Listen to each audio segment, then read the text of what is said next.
सबके माध्यम से सबको जानकारी दी जाए। इसके बारे में आपको बताना चाहूँगी कि अपने बाड़मेर की सबसे बड़ी समस्या पानी की।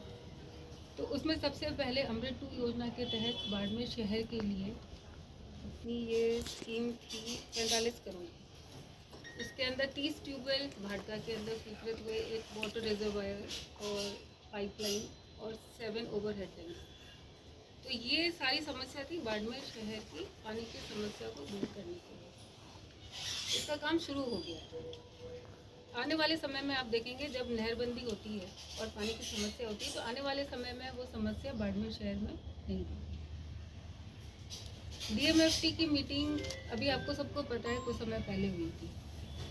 उसके अंदर चूंकि बाड़मेर विधानसभा से सबसे ज़्यादा रेवेन्यू आता है तो सबसे ज़्यादा हिस्सा बाड़मेर विधानसभा का ही होता है। तो इसके तहत बाड़मेर विधानसभा के अंदर करीब 66 करोड़ रुपए की योजनाएं स्वीकृत हुई। उसके अंदर मेरे को बताते हुए ये खुशी होती है कि पेयजल के लिए करीब 34 करोड़ 70 लाख की राशि केवल पानी के लिए। उसके अंदर ऐसा शायद आपने पहले कभी नहीं सुना होगा, एक साथ 450 हैंडपम्प की स्वीकृति, 450 हैंडपम्प्स की स्वीकृति इस जो भी माइनिंग प्रभावित एरिया उसमें निकली। ट्यूबवेल है, उनकी संख्या 80 है, 80 ट्यूबवेल्स की स्वीकृति है और 3 बड़ी स्कीम्स हैं। देखिए आपको ध्यान होगा कि ये जो अपनी पुरानी स्कीम थी जोगासरिया वाली और एक अपनी इधर थी नागाना और पुनियो की बस्ती, ये पुरानी स्कीम्स थी। यहाँ वाटर रिसोर्सेज थे जहाँ से पानी आसपास की 10-12 पंचायतों को सप्लाई होता था।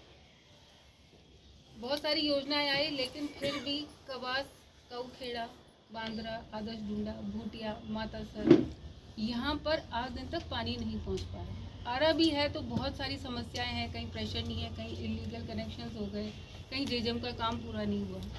तो यहाँ पर हमने बहुत बड़ी योजनाएं हैं ये दो, एक है 5 करोड़ 32 लाख की जिसमें जोगासरिया, कवास, भूटिया, मातासर के सुदृढ़ीकरण का कार्य है जिसमें पाइपलाइन बनेगी और ट्यूबवेल लगेंगे, और दूसरा नागाना से पुनियो की ढाणी हेडवर्क्स का है जो 4 करोड़ और 85 लाख की है। इससे आप ये अंदाज लगा सकते हैं कि ये जो 15 पंचायतें इस क्षेत्र की हैं आसपास की, इन सब को पानी की सुविधा हो जाएगी। तो ये बहुत बड़ा कार्य था और करीब जब से मैं विधायक बनी हूँ, आपको ध्यान होगा कि पिछले कार्यकाल में भी भूटिया के अंदर कुछ लोग टंकी पे चढ़े थे और वो इसीलिए चढ़े थे और धरना प्रदर्शन भी हुआ था कि वहाँ पानी की समस्या थी। और मैंने विधानसभा में भी इस बात पे कई बार आवाज़ उठाई कि ये कुछ पंचायतें हैं जहाँ पानी किसी भी तरीके से नहीं पहुँच रहा। तो ये डीएमएफटी के माध्यम से हमने ये 2 बड़ी स्कीम्स ली है और एक अपने विशाला के अंदर सेजो की ढाणी के अंदर 1 करोड़ 9 लाख का लिया है। तो ये पानी की समस्याएं दूर करने के लिए डीएमएफटी से अपन ने करीब आप मान लो 35 करोड़ 34.70 है तो 35 करोड़ की राशि अपनी पानी के लिए स्वीकृत की है। दूसरी आदरणीय प्रधानमंत्री नरेंद्र मोदी जी का था कि हमें सेवा का कार्य करना है और सेवा पखवाड़ा भी चला और उसके अंदर आदरणीय मुख्यमंत्री भजन लाल जी का भी था हरियाणा राजस्थान और ज़्यादा से ज़्यादा पेड़ हुए हैं, एक पेड़ बांके नाम। और इसी के तहत बाड़मेर शहर के अंदर, क्योंकि हम जानते हैं कि यहाँ कोई अच्छा बड़ा पार्क नहीं है, गार्डन नहीं है जहाँ शाम के समय परिवार सहित आप कहीं जा सकें या कहीं टहल सकें, तो एक नमो पार्क के लिए 5 करोड़ का हमने सैंक्शन कराया है कि जो चीज़ें जो जगह बिल्कुल सूटेबल होगी वो जगह चिन्हित करके और वहाँ नमो पार्क 5 करोड़ का डेवलप कराया जाएगा ताकि हरियाली भी रहे और बाड़मेर शहर के लोगों के लिए आने जाने में वहाँ शाम को जाएं घूमने तो उस तरह का वहाँ पर उनको सुविधा मिल सके। साथ ही साथ अभी आपको पता होगा कि बहुत सारी स्कूल्स हैं जिनके अंदर क्रमोन्नत हो गई लेकिन रूम्स नहीं है, सीनियर हो गई लेकिन बच्चों के बैठने के लिए स्कूल में कक्षा कक्ष की कमी है। तो इसमें 50 विद्यालयों में 70 कमरे दिए हैं जो कि करीब 7 करोड़ 7 लाख के हैं। तो ये एजुकेशन के ऊपर खर्च किया है।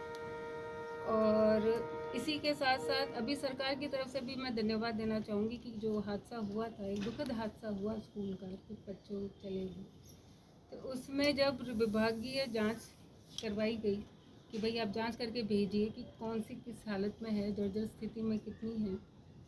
तो उसमें सरकार की तरफ से, चूंकि बाड़मेर के दोनों ब्लॉक्स ने सबसे पहले रिपोर्ट भेजी थी, तो 13 करोड़ रुपए हर स्कूल को करीब दिए हैं कि उसकी मरम्मत हो जाए।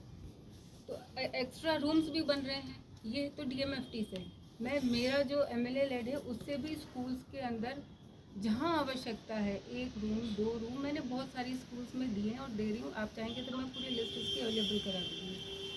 सेकेंडली, हर स्कूल के अंदर स्मार्ट एक क्लास होनी चाहिए। उसके लिए सारी जितनी भी सीनियर स्कूल्स हैं उसके अंदर स्मार्ट टीवी की व्यवस्था अपन ने कर दी है। वो भी टेंडर हो गया और आने वाले आप दिनों में देखेंगे कि हर सीनियर स्कूल में एक स्मार्ट टीवी की सुविधा हो जाएगी। अगर सड़कों की बात करें तो इस डीएमएफटी के तहत हमने 21 सड़कें ली हैं जो करीब 17 करोड़ 85 लाख की 21 नई सड़कें ली। और आपको पता होगा कि जब सरकार का पहला कार्यकाल था, पहला साल था, उसके अंदर अपन को 10 करोड़ की सड़कें मिली और इस बार 15 करोड़ की सड़कें मिली। लेकिन चूंकि बारिश बहुत ज़्यादा हुई तो वो ज़्यादातर सड़कें मरम्मत के उसके अंदर आई है कि मरम्मत किया जाए। नई सड़कें बहुत कम ली। तो जो नई सड़कें बहुत ज़्यादा इम्पोर्टेंट और ज़रूरी थी, आवश्यकता थी, उनको हमने डीएमएफटी में लिया है। और जो शहर के अंदर 20 करोड़ का अलग से सरकार ने सैंक्शन किया है, तो शहर की सड़कों के लिए 20 करोड़ अलग से आए, उसका काम शुरू हो गया। अगर आप शहर में देखेंगे तो उसका काम भी लगभग अभी टेंडर कुछ टाइम पहले हुआ है, उसका काम भी शुरू हो गया। और भी पहले के टेंडर हुए थे लेकिन वो काम नहीं शुरू हो पा रहा था। तो हमने सबने एडीएम साहब को, कलेक्टर साहब को, सभी को यही कहा कि भाई पहले जो टेंडर हुए हुए हैं नगर परिषद की सड़कों के, उनको भी धरातल पर लाया जाए ताकि आम जनता को सुविधा मिल सके। कि जो 20 करोड़ की सड़कें जो सरकार ने दी थी शहर के लिए, उसके अंदर एक मेरा मुद्दा ये भी था कि भाई बहुत सारी सड़कें ऐसी हैं जहाँ साथ में नाली नहीं, तो सड़क तो बन जाएगी लेकिन अगर नाली नहीं होगी तो वो पानी फिर सड़क पे आएगा, वो कैसे वेस्ट होगा। तो हमने आदरणीय उप मुख्यमंत्री दिया कुमारी जी से मेरी भेंट हुई। मैंने उनसे जब चर्चा की तो उन्होंने एक ऑर्डर निकाला कि जहाँ जहाँ पर भी सड़क बन रही है और नाली नहीं है तो उसका भी बजट इसमें शामिल किया जाए। तो ऐसी व्यवस्था की है कि सड़कें बने तो साथ में नाली भी बने ताकि पानी सड़कों पर नहीं आए और सड़कों की जो अपन क्वालिटी मेंटेन करना चाहते हैं, लंबे समय तक चलाना चाहते हैं, वो जारी रहे। तो इस तरीके से ये कुछ जो डीएमएफटी का मोटा मोटा काम था मैंने आपको बताया।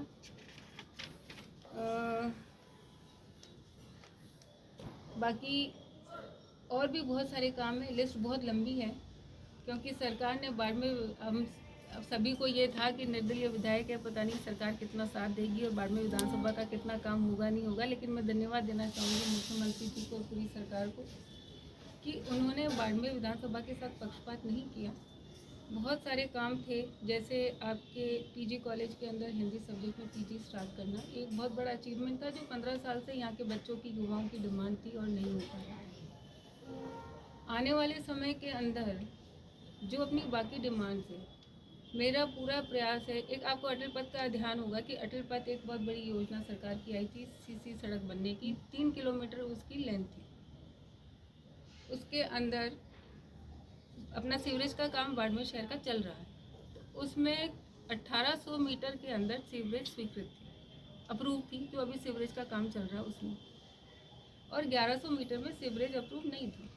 तो वहाँ रहने वाले लोग जब मेरे पास आए और उन्होंने मुझसे कहा कि भाई ये आपका अगर सीसी की सड़क बन गई और सीवरेज का काम नहीं हुआ तो आप फिर से ये सड़क तोड़ोगे और फिर सीवरेज की लाइन डालोगे।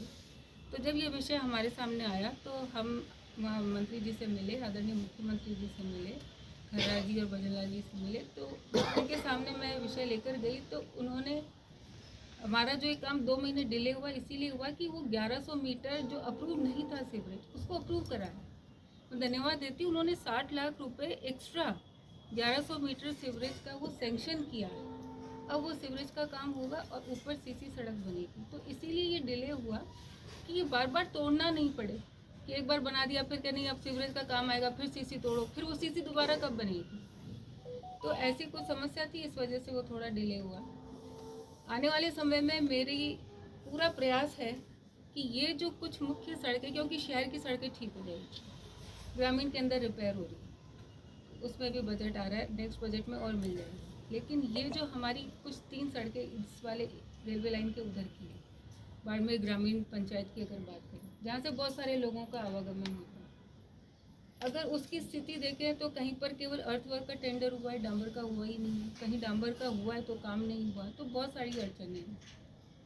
लेकिन मैं आपसे वादा करती हूँ कि वो जो 3 सड़कें बची हुई हैं, मेहनत कर रही हूँ, प्रयास कर रही हूँ, उसका भी बजट में एक्स्ट्रा लेकर आऊँगी, ताकि यहाँ इस एरिया के लोगों को भी पूरा आराम मिले। तो मैं ये बताना चाहती थी कि अपने बाड़मेर शहर को और बाड़मेर विधानसभा को बहुत सारी सौगातें मिली है। मैं अपना पूरा प्रयास कर रही हूँ और आप सबको इसीलिए आमंत्रित किया कि आप लोकतंत्र का चौथा स्तंभ है, बहुत आप मजबूती से काम करते हैं। निश्चित रूप से ये सारी योजनाएं आप जब पब्लिक के बीच में ले जाएंगे तो उनको भी पता चलेगा कि बाड़मेर के अंदर राजस्थान की सरकार बहुत अच्छा काम कर रही है, बहुत अच्छा विकास। लेकिन मैडम